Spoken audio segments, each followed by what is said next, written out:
Ano yung kinukuha? Ha? Ano yung kinukuha niyo? Ito. Wala, patingin.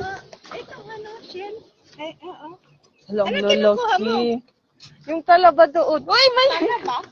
Oo, yung sa may mga batuhan. Hindi, ang alam mo kung saan yung maganda yung talaba. Lolo. Yan? Suso.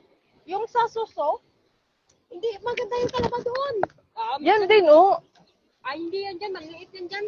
Malaki Oo, din. malaki oh. Asan yung ganyan? Diba, Yung may ganyan, tulay? pilit, tapos susunod. Ay, sa amin. Ang layo. Wala Ang na dami yung niyo talaba? na kinuha. Saan ka? Saan bahay ka? Eh, yan yung ano, yung building sa likod. Malaki din. Mayaman din. Dito din pala. Expat yung amo ko. Ay, expat? Anong lahi? Laki sahod dito. Hindi, sim lang dito. Bakit? Hindi naman ako kinuha doon. Ay, hindi ka kinuha. Pwede agency ka. Ano, nag-direct lang ako sa kanila. Magkano sahod mo? Ha? Magkano sahod mo? Nung nag-transfer ako, 130, 120 doon sa Kuwaiti House, din nag-transfer ako. Ilang taon ka na dyan? Magpo 4 years. Ha? Weekly din ang demo? Weekly, yeah. Oh.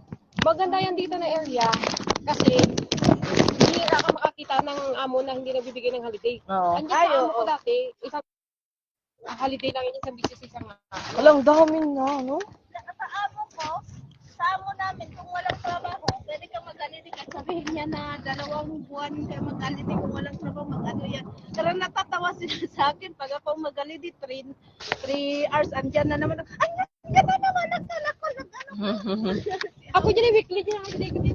Weekly din ako. Oo. Ano tayo, magkuha tayo ng halaan. Nang? Halaan. 150 yung ano ko, te. Parking ko dito sa amo ko. Oh, ganun. Anong lahi? 20. 20 ons. Oh, bira lang yung magbigay yung mga kwiti ng ano, 150.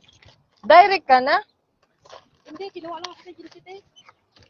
Tapos, di ba, pag galing agency, 120? Alam mo naman na Inadan, mayaman. ng amo ko. Mayaman siguro yung amo mo. Ang gusto ng amo ko, 3 yung anak mo, sige mother ka. Ang 130 hindi ka siya. Buti na yung kalagayan mo, inisip niya. No? Dala-dala ako ng kanin kasi magkilaw lagi kong talaba. Oo. Na-trinay ko sabi